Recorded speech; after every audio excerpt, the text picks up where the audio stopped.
For those of you who are freaking out this week watching stocks go down, take this as a learning experience. If you want to be a long term successful investor and build wealth in the stock market, you're going to have to go through several down periods. Okay, worse than this. Okay, this is profit taking and we're in a correction. Obviously, we had a huge run up from the end of October all the way up to December where it went practically straight up.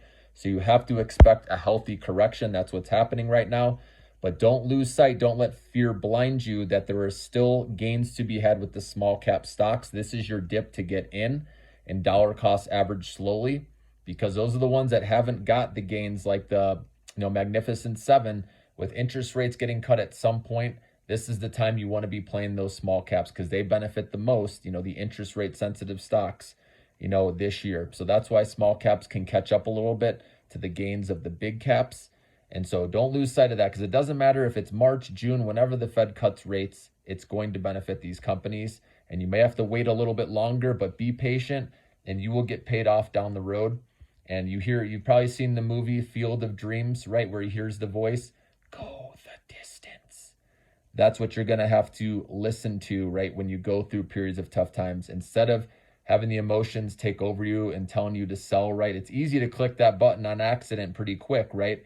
But I want you to train yourself to be asking instead of selling, say, should I be buying right now on this dip, right? This is only if you can honestly be a patient long-term investor, okay? And are not going to hit the button quick to sell, right? And make a rash decision. This means staying away from your account, obviously, a lot, not looking at it every day, okay?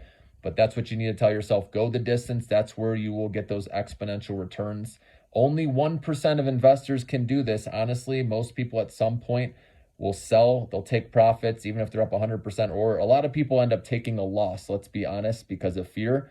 But even some people, their biggest regrets are, selling these stocks when they were up 100% and later down the road they could have made, 2000%, right? That's the great part of investing, what is possible if you let your money go to work for you over the years, okay? We're talking 10 years plus, and that's what I'm trying to get to you guys. Try to take the big picture view now. Have these small cap stocks that have not, or that they've lagged, right? The big caps, Magnificent Seven. And I believe over the long run, they're going to outperform now because they haven't done much. Remember, in the last couple of years, actually in the last 5 years, really, they haven't gone anywhere more. So that's why this could be an opportunity if you hold these small cap AI stocks and tech stocks, okay? These are the ones that can give you some really big gains down the road.